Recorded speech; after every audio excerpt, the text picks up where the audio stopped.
आज ईरान ने पाकिस्तान को ये धमकी दी है कि पाकिस्तान से अब दूरी बनाना हमारे लिए फायदा है और हम जिस तरह पाकिस्तान से पहले रहे हैं वैसे ही अब हमें आइसोलेट होना है पाकिस्तान से, क्योंकि पाकिस्तान के अंदर अब जो है मामलात खराब हो रहे हैं। पाकिस्तान के अंदर अफगानिस्तान ज्यादा पेनिट्रेट कर गया है और पाकिस्तान अफगानिस्तान के अंदर ज्यादा पेनिट्रेट कर गया है। इसके अलावा आपको ये बता दें कि ईरान वालों को जो पाकिस्तान सपोर्ट कर रहा है, चाइना सपोर्ट कर रहा है इकोनॉमिकली तालिबानों को, ये ईरान को अच्छा नहीं लग रहा। लिहाजा ये 99% चांसेस ये हैं कि ये भारत के कैंप में ईरान चले जाएगा। जाहिर सी बात है कि भारत जो है ईरान अमेरिका के दरमियान जो ब्रिज बनेगा और ईरान और अमेरिका के दरमियान जो इख्तलाफात हैं वो खत्म करके चाइना के खिलाफ फॉरवर्ड ब्लॉक बना देगा। नाज़रीन ग्रामी, एक बात ये, दूसरे नंबर पर ईरान वालों ने ये भी कहा है कि जिस तरह हमारा दुश्मन अमेरिका है, अब दुश्मन पाकिस्तान भी है, क्योंकि इसने ईरान के दुश्मनों को पालना शुरू कर दिया है। हम ईरान के दुश्मन कौन है इस रीजन के अंदर वो भी डिस्कस करेंगे और हर एक चीज आपके सामने क्लियर करके रखेंगे कि ईरान वाले पाकिस्तान के खिलाफ क्यों भड़क गए हैं और इसका नुकसान पाकिस्तान को क्या हो सकता है। तमाम तर चीजें आज की इस वीडियो में डिटेल के साथ डिस्कस की जाएंगी। छोटी सी गुजारिश है कि आप हमारा यूट्यूब चैनल सना टीवी को सब्सक्राइब करके पास मौजूद घंटी के निशान को दबा लें ताकि लेटेस्ट न्यूज आप तक बर वक्त पहुंचती रहे। सावीन कदर बात यह है कि अफगानिस्तान का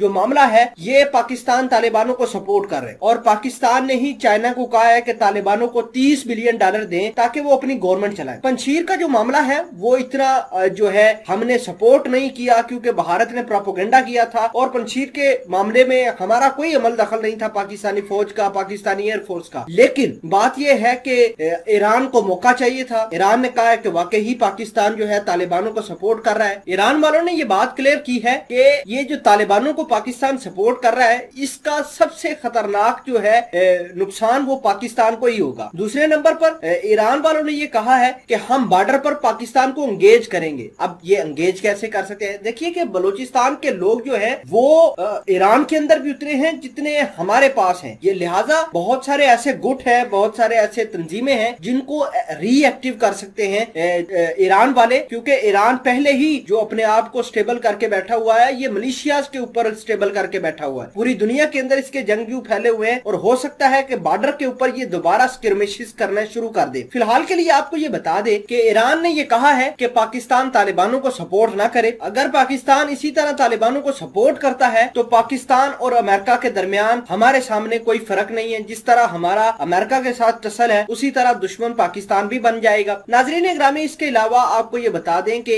ईरान के जब से डिप्लोमेट 2001 के अंदर इन्होंने मारे थे तालिबानों ने, उसके बाद जो है ईरान के अंदर बहुत सारी फिल्में बनी, किताबें लिखी गई और ईरान वाले इसी वजह से तालिबानों को सपोर्ट नहीं करते बल्कि वो नादरन अलायंस को सपोर्ट करते हैं।